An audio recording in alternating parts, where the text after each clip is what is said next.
El Evangelio según Judas. Nuestra idea coloquial, nuestra idea cultural hoy en día, después de haber visto cómo terminó Judas, es que lo más probable era que era una persona traicionera, que él en su vida debió haber sido una persona hipócrita, debió haber sido, el concepto que lo tenemos es que él era un ladronzuelo, que él era malo, que era tramposo, que era una persona probablemente infiel, que desde pequeño ya se vislumbraba lo que él iba a llegar a hacer en la vida, ¿sí? Eso es lo que nosotros tenemos pensado en nuestra manera de pensar acerca de ese personaje que fue Judas. Pero si usted va realmente a la esencia, a entender quién fue Judas, lo más probable es que para él ser uno de los 12, sin duda tenía que cumplir unos requisitos. Sin duda tenía que ser una persona santa, tenía que ser una persona que tenía comunión con Dios, tenía que ser una persona que tenía principios, que tenía virtudes, era honesto, era responsable, era digno de esa posición. Yo no me imagino que el Señor haya llamado a 11 personas que prospectaban que iban a llegar a ser tremendos apóstoles, y Judas era el ñero, era el ladrón, era el man era, o sea, no pertenecía a ese lugar, que él todo momento se sintió como mosco en leche. No, yo creo que Judas, él encajó a tal punto que cuando le entregan a él el dinero para que él lo administre, nadie dice nada, porque era la mejor de la mejor de las mejores personas, ¿sí? Porque usted en un entorno, ¿a quién se le entrega el dinero? A la persona más responsable, a la persona más idónea, a la persona más transparente, a una persona genuina. Uno no le va a dar el dinero a una persona que uno dice, no, este man se ve tramposo, este man se ve ladrón, este man se queda con las vueltas. Esta persona no es digna de confianza, digna de confianza. Piense en lo que esas dos palabras encierran. ¿Y cuánto tiene usted que ser probado y aprobado para que una persona lo tenga por digno de confianza? Para que 11 personas al pie del que ellos pensaban en ese momento era el Mesías, porque los 11 le caminaron a Jesús convencidos de que él era el Mesías, este 12 también, y dentro de ellos fue hallado como el más ilustre, y venga, démosle el dinero porque es digno de confianza. Pero algo que nosotros nos podemos dar cuenta es que si es así la cosa, usted y yo somos un Judas en potencia.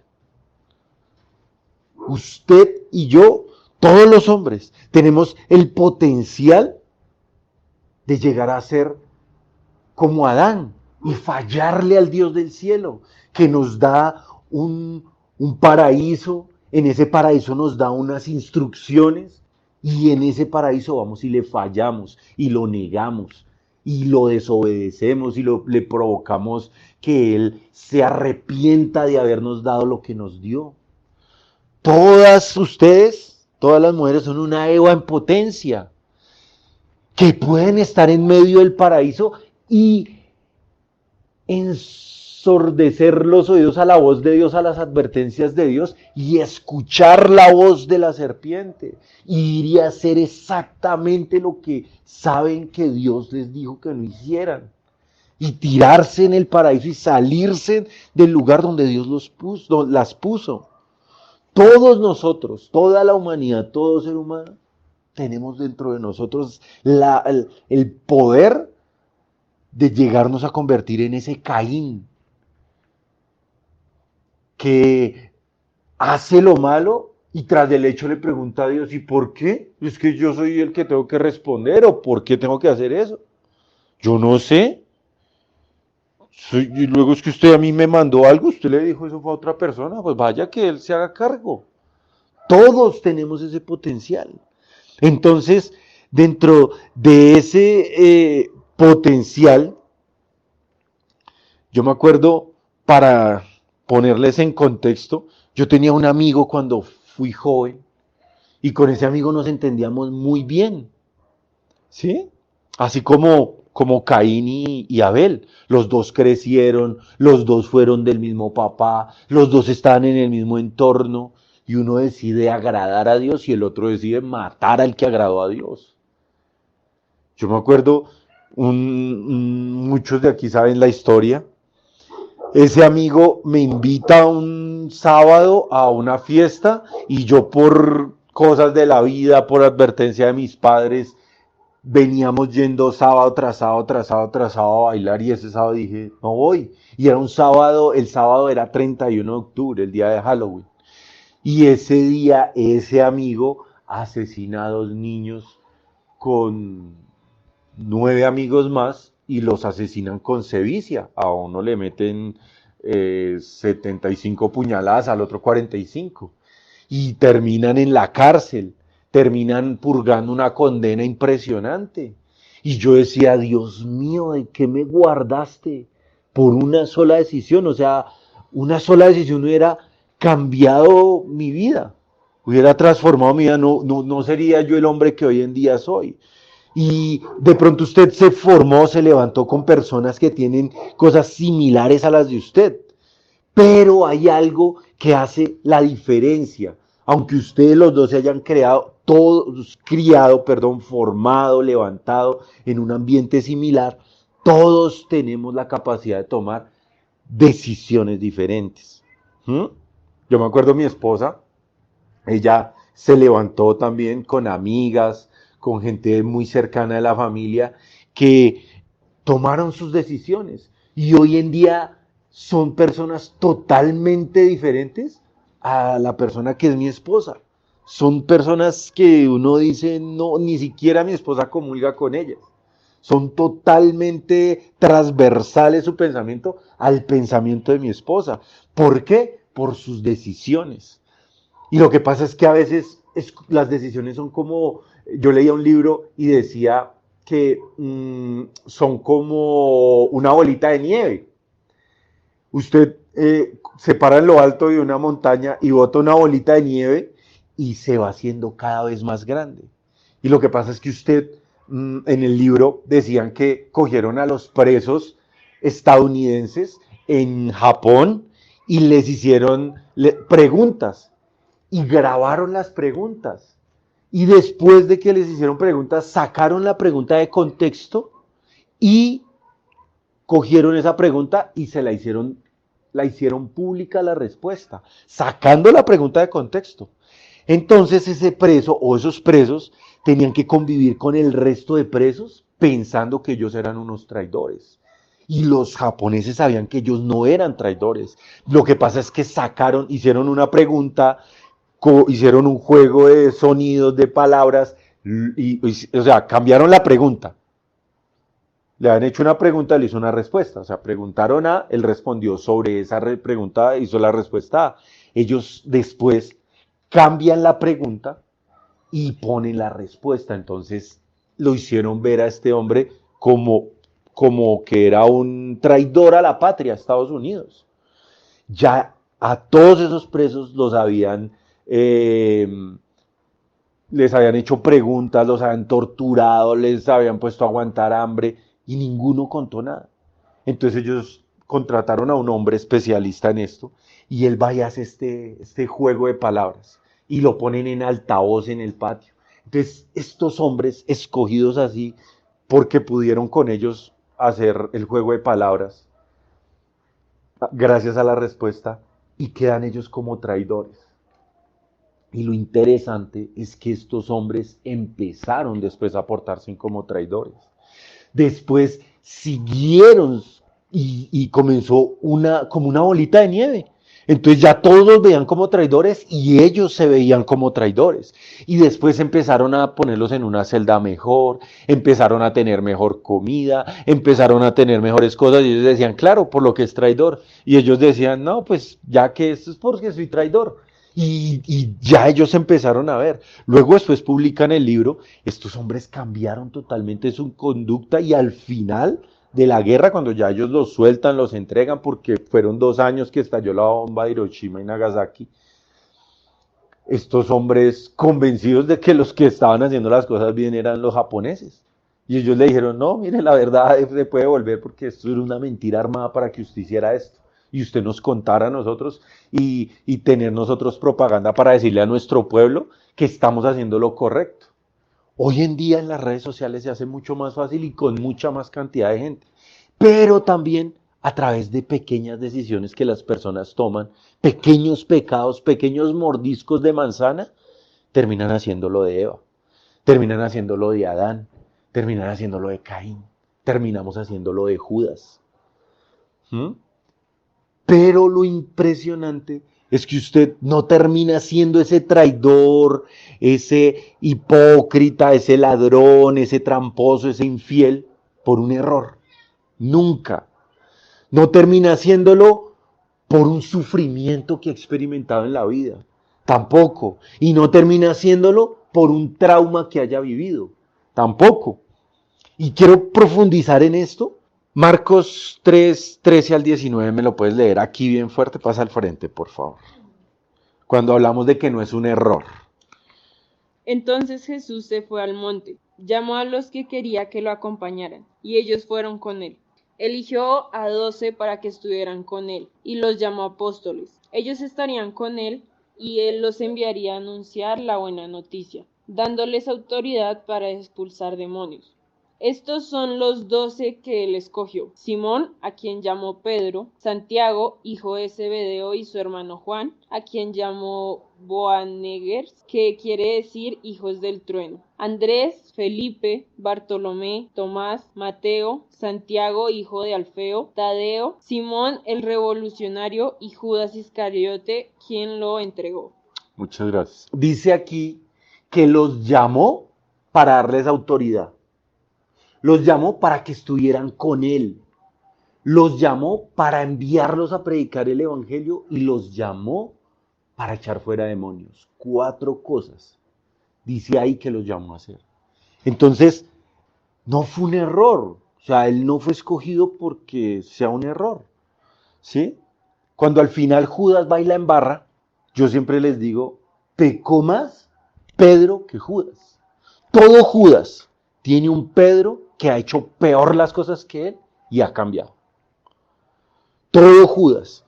Dice, no, es que yo estoy así, es porque me ha tocado esto, porque he sufrido esto, porque he vivido esto, y entonces, producto de todo ese sufrimiento y esos errores que he tenido en la vida, por eso soy así.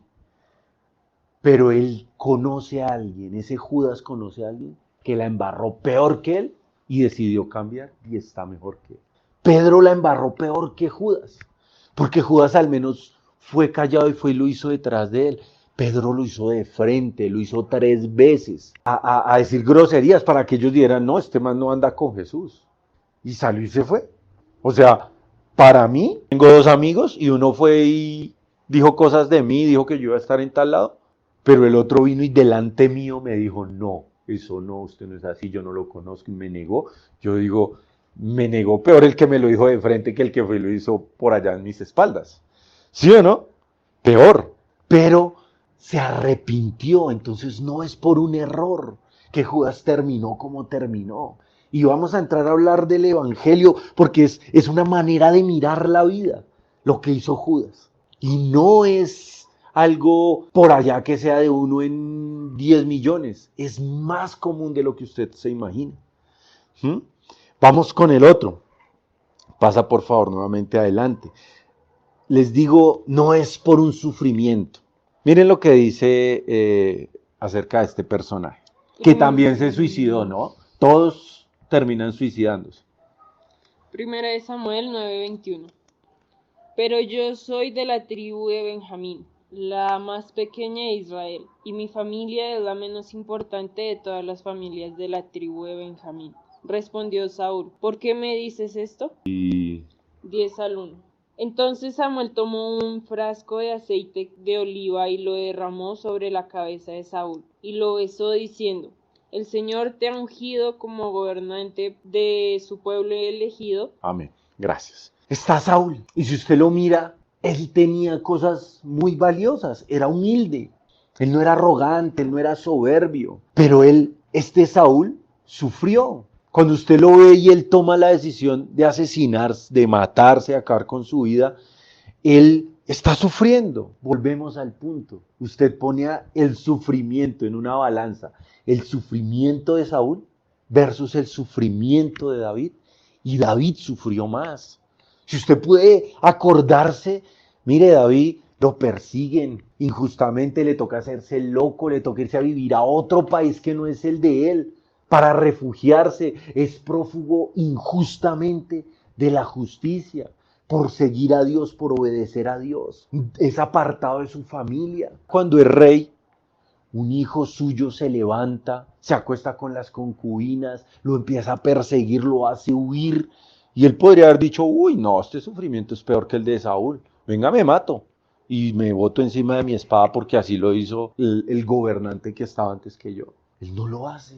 Él espera en Dios. Entonces, todo Saúl, que se hace el sufrido, que se hace el que no, el sufrimiento de él es el peor del mundo, conoce a un David que incluso él lo ha hecho sufrir, que él lo ha perseguido, que él ha sido su más acérrimo enemigo, y esa persona sigue haciendo las cosas bien, sigue honrando a Dios, sigue manteniendo su fe intacta.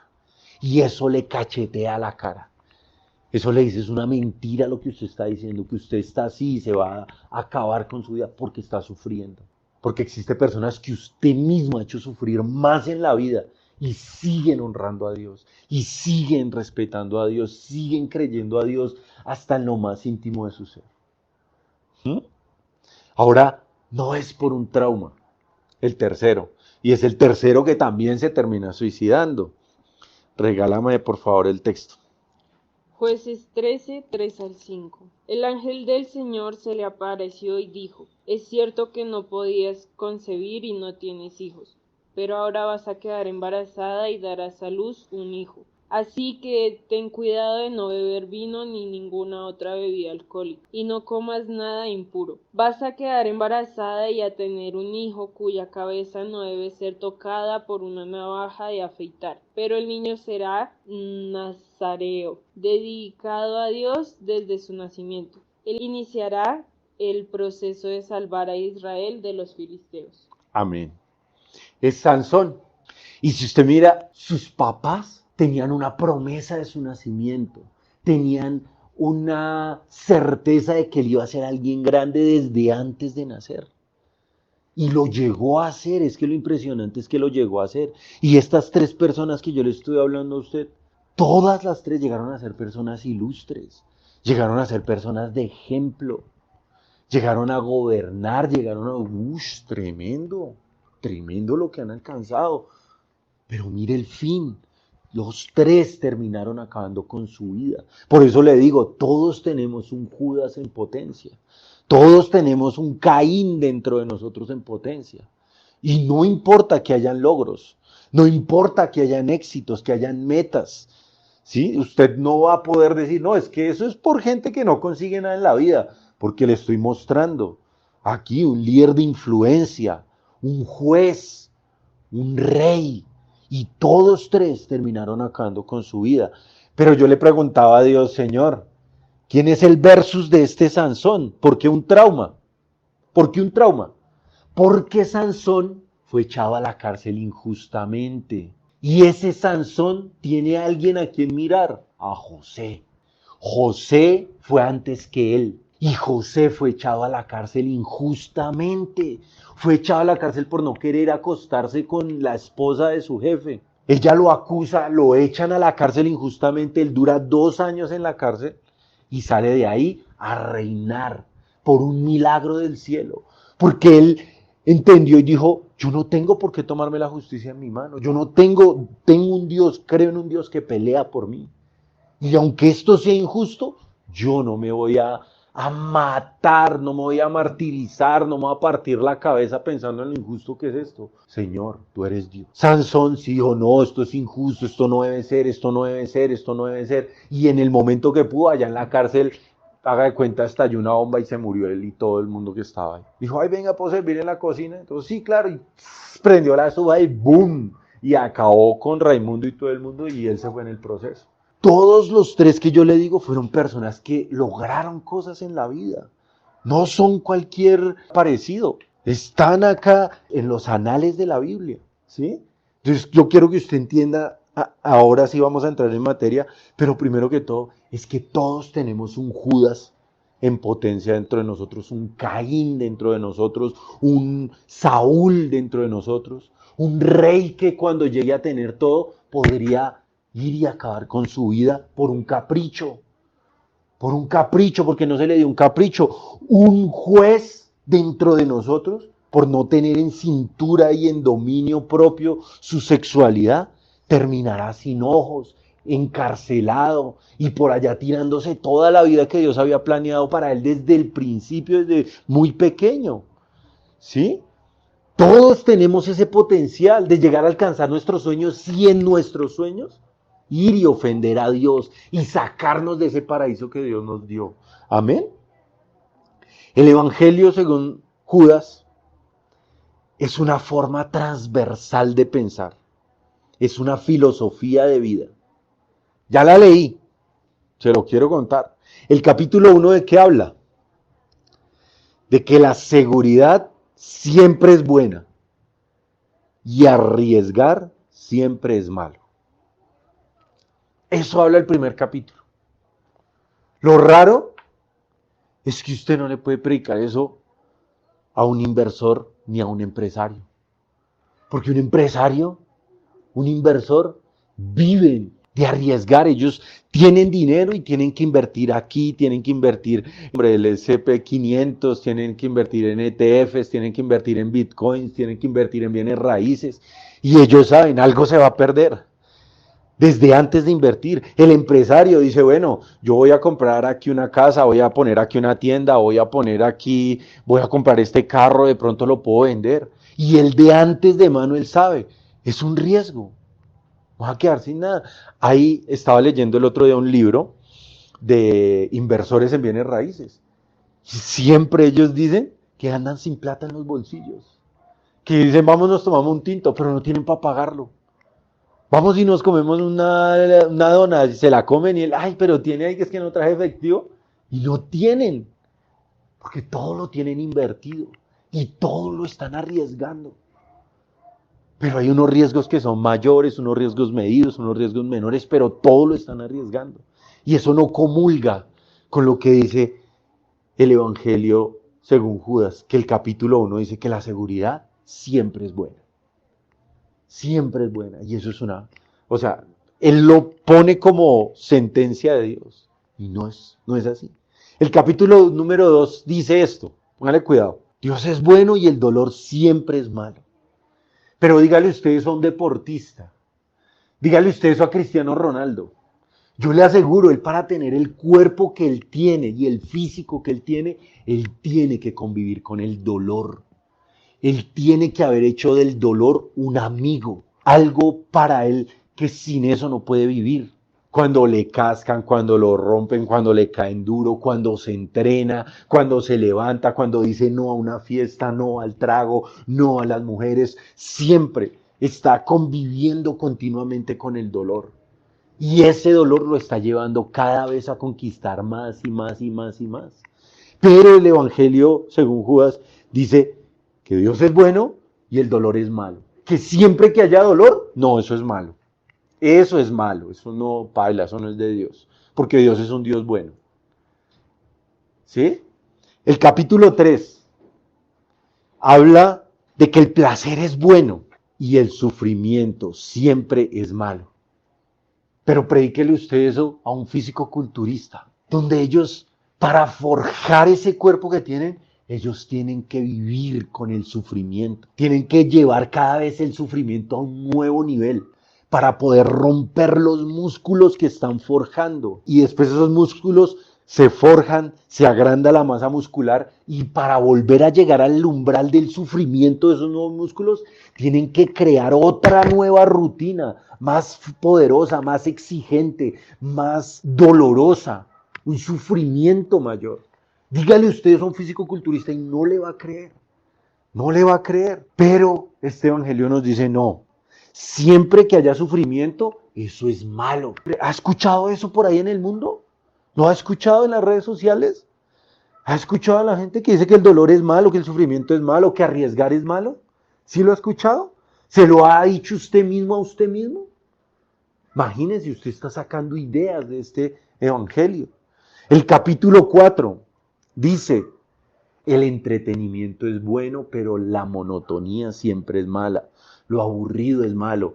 Dígale usted eso a un hacendado, a una persona que tenga una hacienda. Dígale usted eso a un comerciante, una persona que tiene una finca y que va y siembra la semilla. Él necesita monotonía. Necesita que haya un tiempo de lluvia donde nadie se mueva, donde todo esté mojado, donde todo el mundo esté metido en sus casas sin hacer nada. Y necesita un tiempo donde esa semilla crece. Ganados, sus rebaños, él tiene que guardarlos del enemigo, de fieras del bosque, para que ellas puedan desarrollarse en paz, para que ellas puedan desarrollarse sin miedo, para que ellas puedan desarrollarse sin temor. Entonces necesita que haya monotonía, que en paz se levanten, en paz vayan a comer, en paz duerman, en paz vayan creciendo y multiplicándose. Un comerciante necesita que haya seguridad donde él desarrolla su actividad comercial. Usted notará que cuando hay un peligro, lo primero que hacen es cerrar los locales comerciales. Porque si ya algo la gente no viene a comprar, ¿sí o no? Viene a otras cosas, pero no a comprar, a esconderse, a robar, ¿sí? Pero no viene a comprar. Entonces, un comerciante necesita la monotonía. Necesita que haya monotonía, necesita los lunes cuando la gente necesita ir a comprar lo que él vende y él lo vende por una necesidad, para suplir una necesidad, no lo vende para que la gente se entretenga. El mundo, creo, hasta este punto de los 8 capítulos, le he leído 4, está muy acorde con lo que dice el Evangelio según Judas. El mundo de hoy, y si usted mira más allá, casi que la historia de la humanidad está en congruencia con lo que dice el Evangelio de Judas. Vamos al capítulo 5. Habla de que lo rápido es bueno y lo lento es casi siempre malo. Pero vaya usted y dígale eso a una mamá embarazada. Dígale, venga, necesitamos que el niño nazca en 3 meses. Necesitamos acelerar eso porque en 9 meses va a pasar tal cosa, vamos a irnos del país, vamos a estar de viaje, vamos a irnos de vacaciones, es temporada y preciso necesitamos que nos esté ayudando. No podemos, necesitamos que el niño esté antes. ¿Lo puede hacer? No lo puede hacer. Y entre más lento ande ella, entre más lento se mueva, entre más lento crezca ese bebé y ojalá se tome de los 9 meses, todos los lentos 9 meses para nacer. ¿Qué pasa cuando el niño se adelanta y nace a los 6 meses? ¿Qué pasa si nacieran los 3 meses? Hay un aborto, hay una muerte, porque no se ha terminado el proceso y lo está acelerando. Y la humanidad hoy en día ama este capítulo. Que las cosas sean rápido, que sean ya y que sean ya. Usted mira a un joven y le cuesta esperar. Le cuesta trabajo esperar por las cosas, pagar un precio, que se demoren. Dice, no, yo lo quiero todo, lo quiero ya y quiero lo mejor y que dure. Y quiero disfrutar y ya, y ya, y ya. Le va a salir un barro. Ni siquiera se nota, se le ve y ya se quitó el pedazo. Ya se abrió el hueco, porque le cuesta esperar. Dice, no, eso lo lento es malo. No lo deja. O sea, y yo le digo a mis hijos, cuando están en esa etapa, el dolor es bueno y esperar es bueno. Moléstese ese barro, molésteselo, incomódeselo y lo verá que si tiene por ahí más barritos alrededor, los va a llamar. Y en el momento menos pensado, usted va a saber, usted medio lo toca y sale. Porque ya cumplió su proceso, porque ese proceso lento, no, pero se me va a ver todos los días, qué boleta, mejor que se me vea el hueco lleno de sangre y ahí el roto en la cara, o si algo me pongo un microporo y nadie lo va a ver. Entonces le cuesta al joven de hoy en día esperar, que tiene que adelgazar, que tiene que cursar una determinada carrera, tiene que hacer un proceso y le cuesta. No, es que llevo 3 meses, no, se me da la vida en esto. 1 año, 2 años, eso no es nada, joven, jovencito. Eso no es nada, 1 año, 2 años, no es nada. 3 años usted haciendo un proceso, no es nada comparado con una vida entera. No es nada. Y ya se echan a la pena por eso. Entonces, este capítulo 5 del Evangelio de Judas lo cree todo el mundo. Y lo ha comprado todo el mundo. Lo lento es siempre malo. ¿Sí? Capítulo 6. Entender es bueno, pero no entender es siempre malo. Y dígale usted eso a un publicista. Un publicista saca una publicidad de una empresa X y pegó. Y dicen, wow, tremendo, voy a hacer lo mismo con tal otra empresa. Y va y lo hace y no pega. Y él no entiende por qué esto pegó y esto otro no pegó. Y vuelve y lo hace por otra empresa y pegó. Y vuelve y lo hace por otra empresa y no pegó. Y vive en esa incertidumbre de que él dice, no entiendo por qué hay cosas que hacen punch en la gente y hay otras cosas que no hacen clic, no conectan. Aunque estoy tratando de tener los mismos principios, de hacer las mismas innovaciones, las mismas cosas, hay cosas que sí y hay cosas que no, y no las puedo entender. Pero el mundo de hoy le dice a usted, si usted no entiende, es porque eso es malo. Usted tiene que entender. Usted tiene que entender por qué su papá le dijo esto, por qué su mamá le dijo esto. Y si usted no está de acuerdo con lo que ellos piensan, revélese, denúncielo. ¿Cómo se va a dejar tocar? No, que respeten, que aprendan a respetar. Hay una autoridad, un profesor, hay una persona de autoridad, un policía, y se le paran y no, ¿usted qué me va a venir a mí a decir? Si es que usted también tiene sus errores. Pero la Biblia nos llama a otras cosas. No quiero entrar a contarles el principio, les estoy contando el error. Pero en el error hacen eso. O hacemos la mayoría de humanos eso. Nos levantamos contra esa autoridad porque no entendemos por qué el policía, si yo me paso en rojo, me va a poner una infracción y en el mismo momento se están pasando otros 8 en rojo, pero preciso me cogió a mí. Y yo le alego que por qué no a todos y por qué a mí sí. Y yo le alego y le digo, pero ustedes también, los policías también se les pasan en rojo, ustedes y me paro a alegarle y alegarle y alegarle. Pero no reconozco mis errores. Y la autoridad no está para ser perfecta, la autoridad está para juzgar los errores del que los comete. Y tienen una autoridad más grande sobre ellos que los juzga cuando ellos cometen sus errores. Ahí ya me estoy saliendo, pero volviendo otra vez a entrar, el mundo de hoy dice, entender es bueno, y si usted no entiende, es porque eso es malo. ¿Listo? El capítulo 7. Tener el control es bueno, pero cuando usted no tiene el control, siempre eso es malo. Y dígale, usted es un director técnico de fútbol. ¿Cómo hace un director técnico del fútbol? Sale a la cancha, les dice lo que tienen que hacer, dónde se tienen que parar, pero después toca esperar a que las cosas pasen. Después tienen que esperar a que ese balón no pegue en el palo, sino ojalá pegue por dentro. Tienen que esperar que ellos guarden sus instrucciones, pero que a veces el que no las guarda, el que rompe el esquema, va y termina haciendo un gol y él dice, uy, gracias a Dios no me hizo caso. Gracias a Dios le salió esa jugada. O tan de malas. Lo que habíamos preparado no nos salió y aunque hicimos todo según lo que habíamos dicho, nos terminamos metiendo 3 goles en 3 fallas o en 3 cosas que no vi o en 3 autogoles o en 3 errores. Pero no siempre no tener el control es malo. La mayoría de veces los técnicos de fútbol cuando no tienen el control y aparece un Messi, aparece un Pelé, un Maradona, aparece ese jugador disruptivo que rompe los esquemas, es el que hace que ganen y ganen y ganen y ganen y ganen. Porque él no tiene el control. Porque él no tiene el control. Pero el mundo hoy en día te dice, tienes que tener el control. Y si se sale de tu control, es porque eso es malo. Es malo.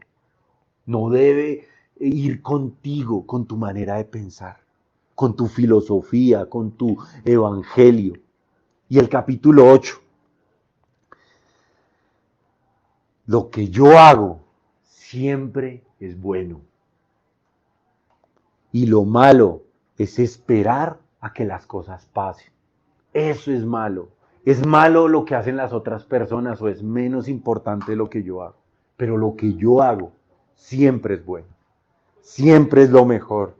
Entonces, dígale eso a un papá que manda a su hijo a otro país a ir a alcanzar sus sueños. Ese papá, ¿qué puede hacer por ese hijo?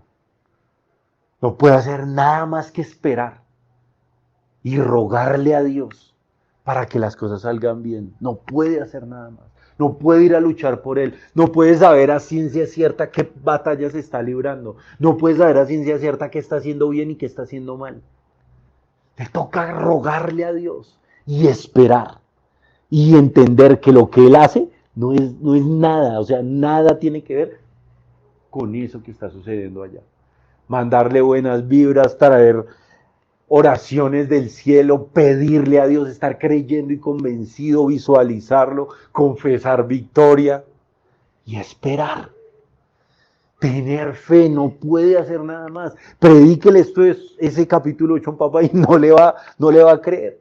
Pero el mundo de hoy cree eso, que lo que ellos hacen es lo único que importa. El resto, esperar a que las cosas pasen, no. ¿Qué me voy a poner a esperar? Eso toca decir y hacer. Eso, ese capítulo 8 lo compra el mundo entero, lo practica, lo cree. Ahora entremos en esto.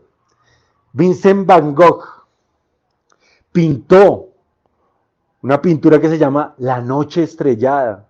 Él innovó el mundo del arte con el color, trayendo impresionismo y expresionismo.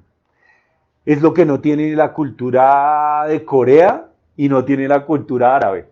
Usted ve a un coreano haciendo una obra de teatro, actuando, y usted dice, ese man no se expresa, esa mujer no se expresa.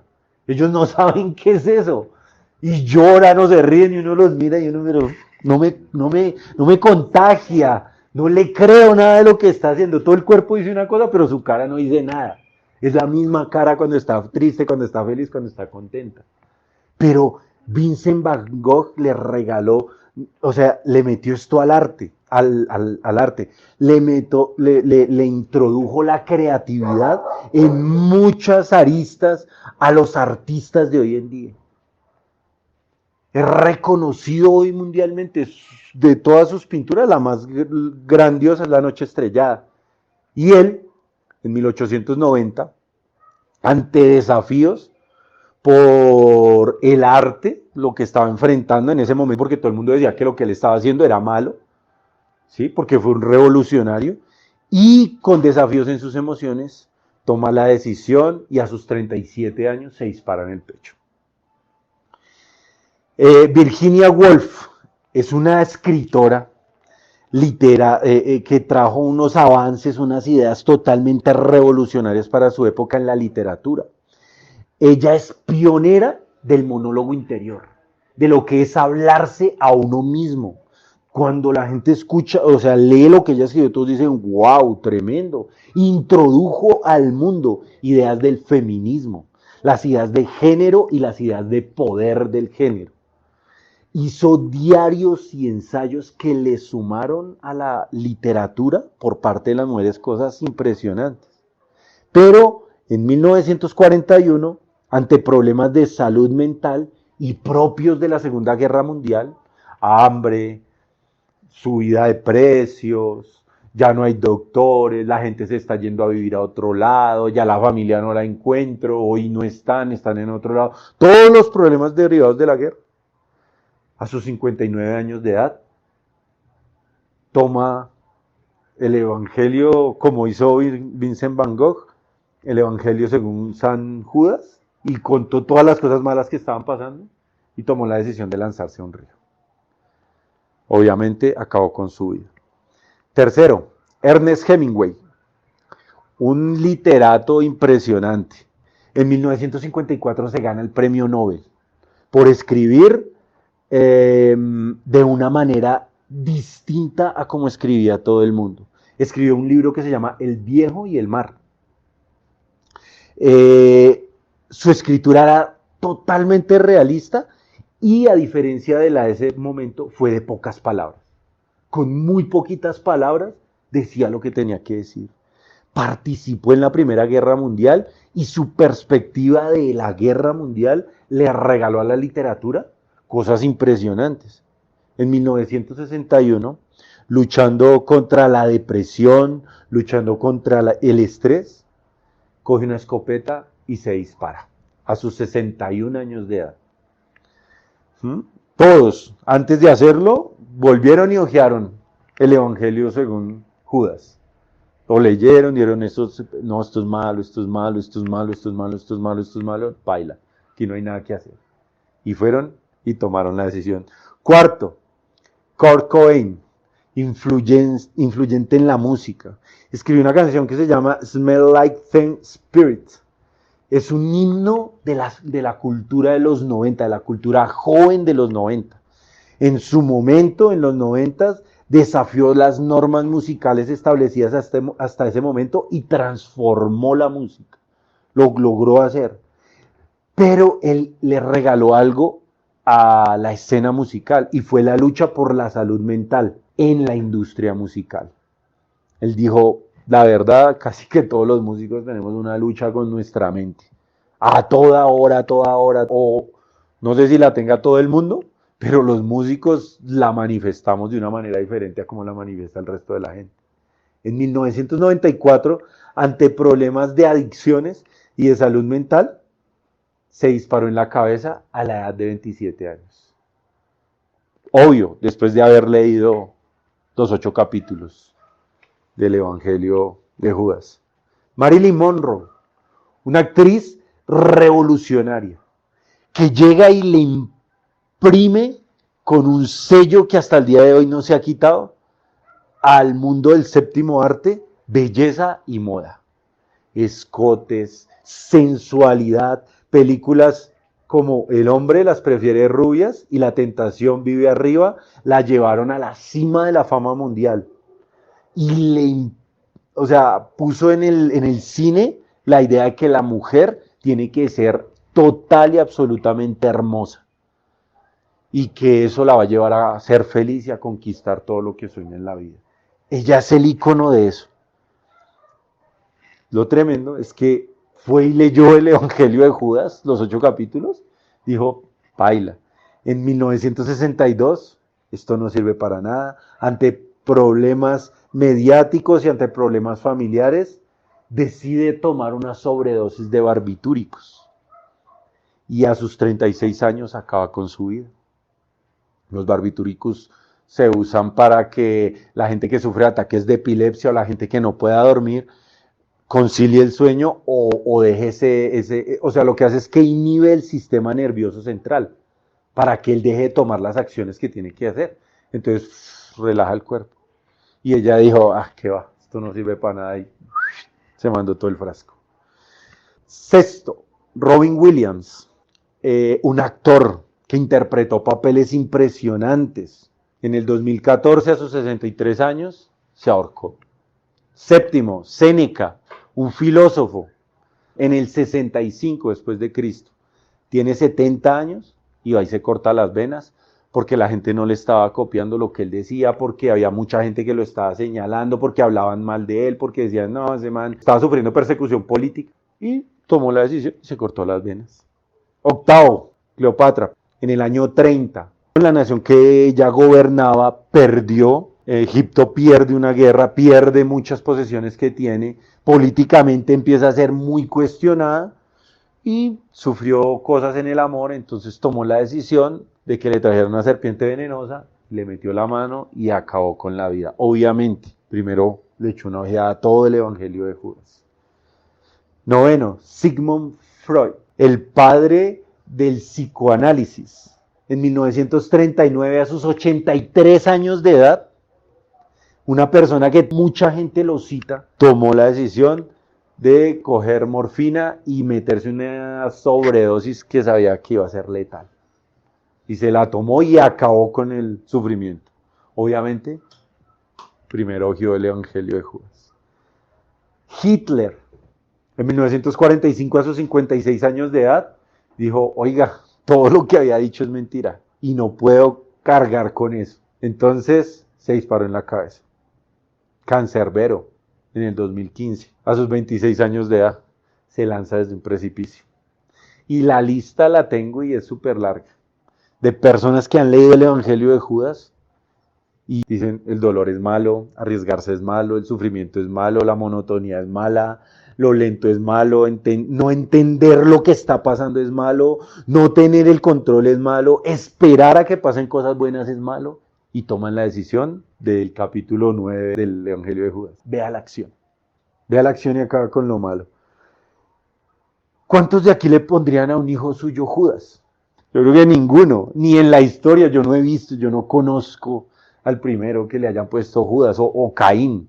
No sé Caín de pronto por allá en esas culturas, pero no creería. Aunque Judas significa algo muy hermoso, en su esencia el nombre judío significa algo muy hermoso, nadie le pone Judas a un hijo. Obviamente, yo no consumiría la literatura que viene de ese evangelio, que echaron mano de ese evangelio para crear literatura. La música que viene, que echaron mano de ese evangelio para crear música. Las películas que echaron mano de ese evangelio para crear películas. La filosofía, el liderazgo de ese tipo de personas. Yo no lo haría. Y yo espero que usted tampoco lo vaya a hacer.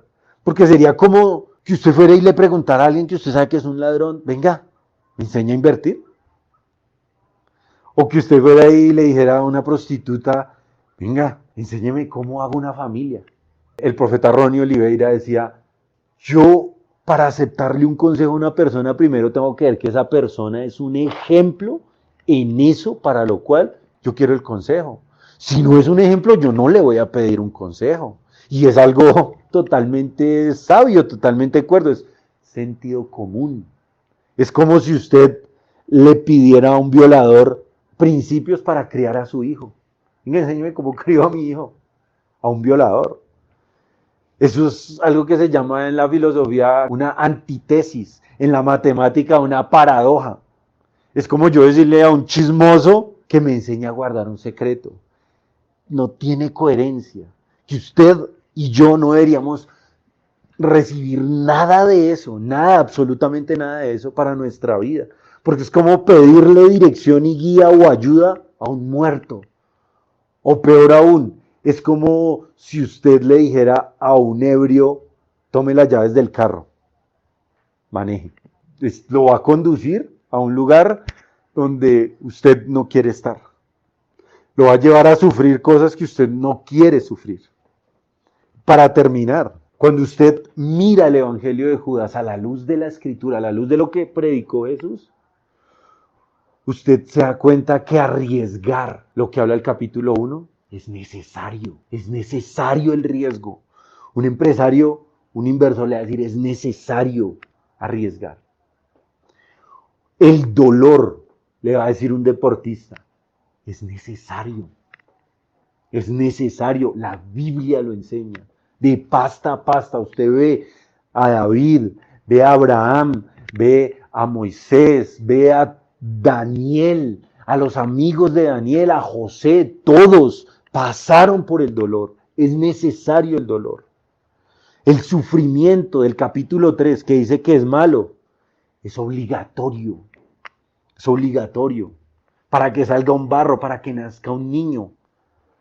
Hay que haber sufrimiento para que haya un proceso, para que una persona que sueña con algo y quiere volver un día a volverse un duro en ese algo, un experto, un exitoso en ese algo, tiene que haber un proceso de sufrimiento. O si no, no lo va a lograr. Dice el capítulo 4 que la monotonía es mala, pero la Biblia enseña, es fundamental en la vida, la monotonía es fundamental.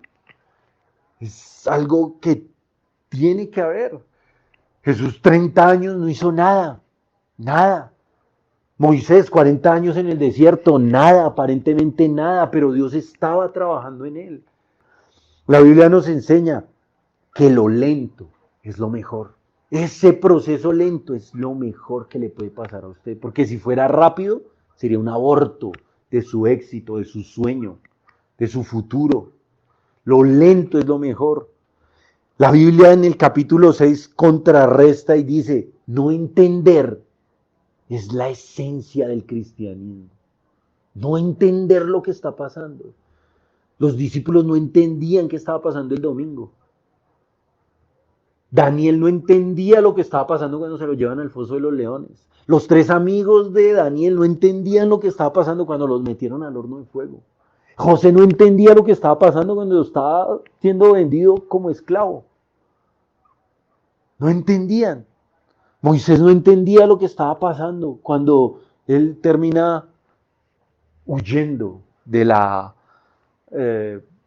ley hacia el desierto. No entender es la esencia de la comunión con Dios.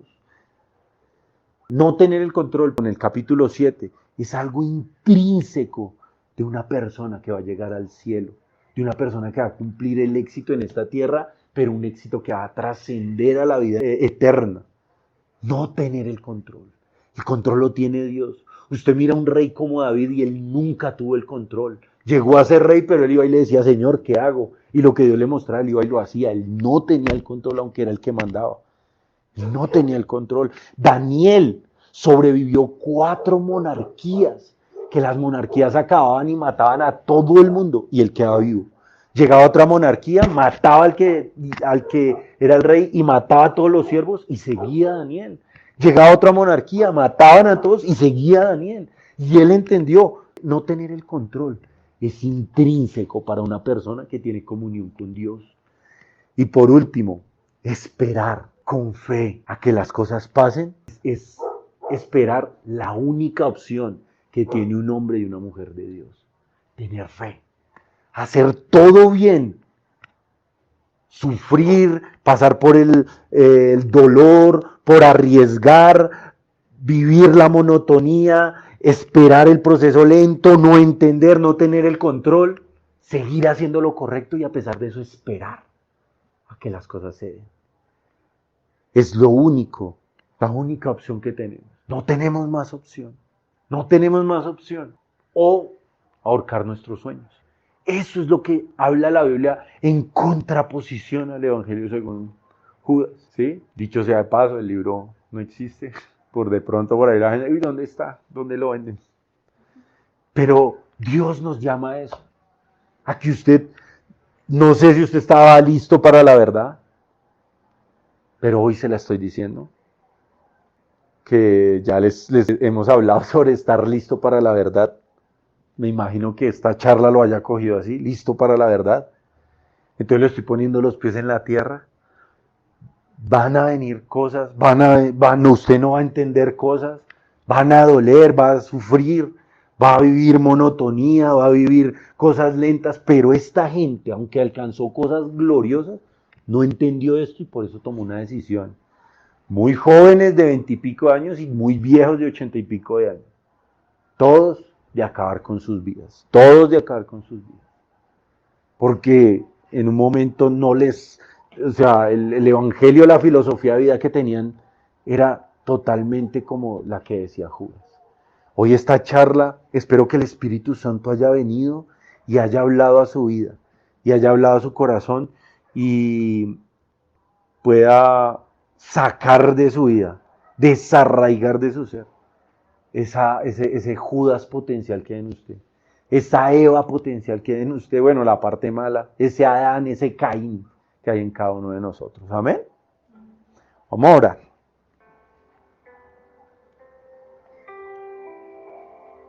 Ahí vamos, abre las puertas, ahí vamos, Señor, te podemos ver.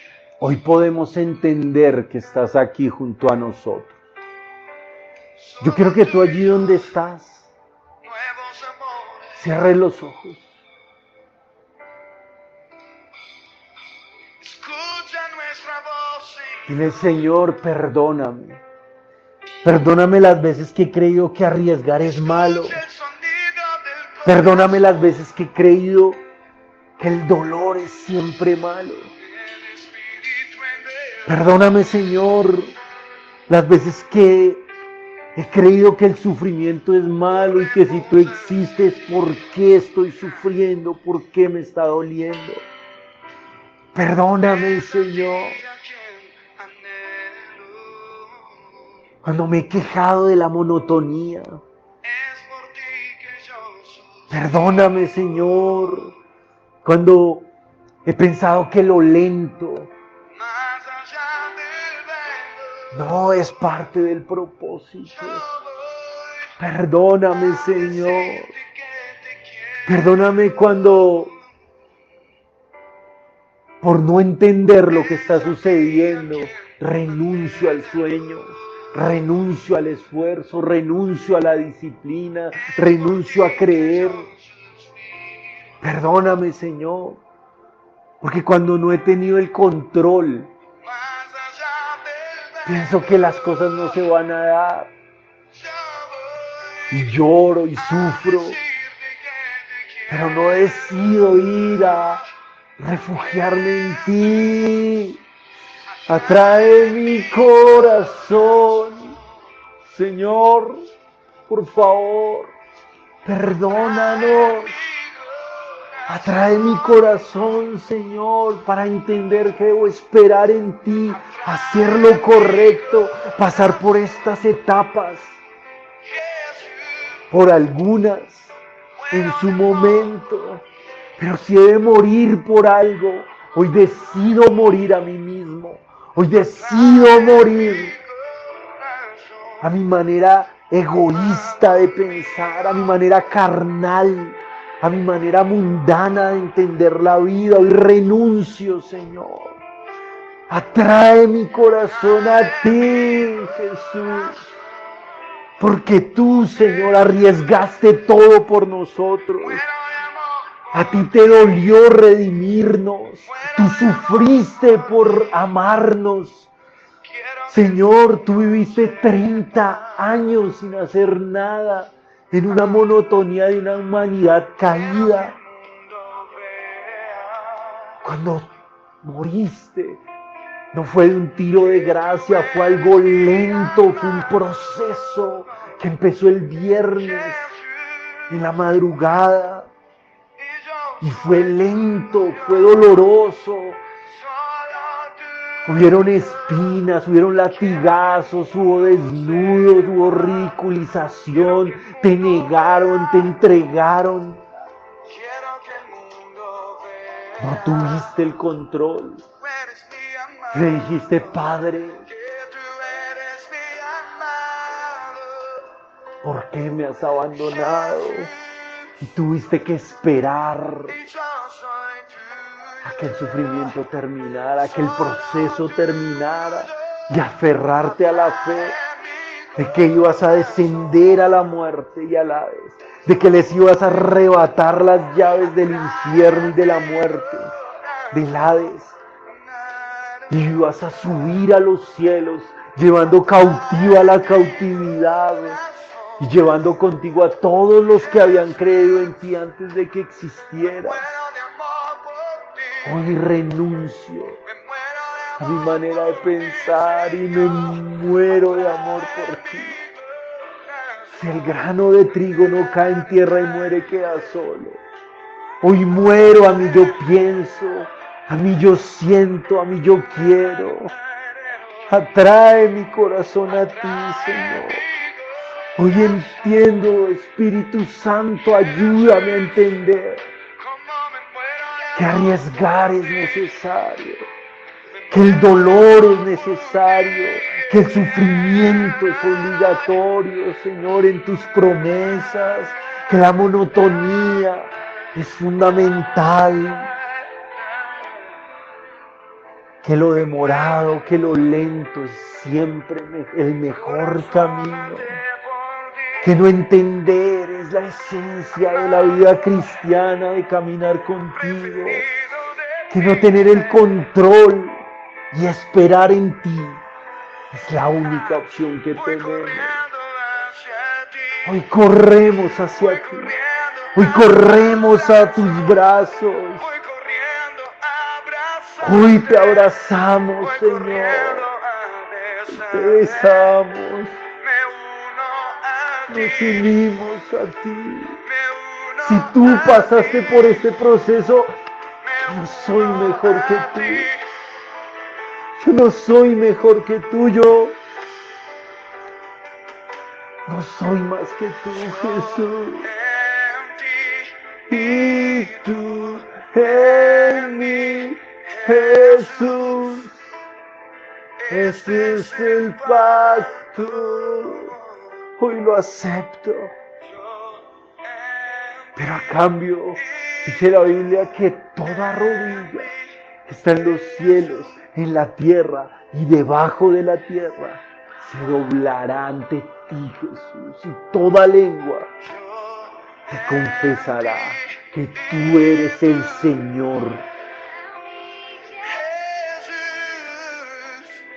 Este es el pacto.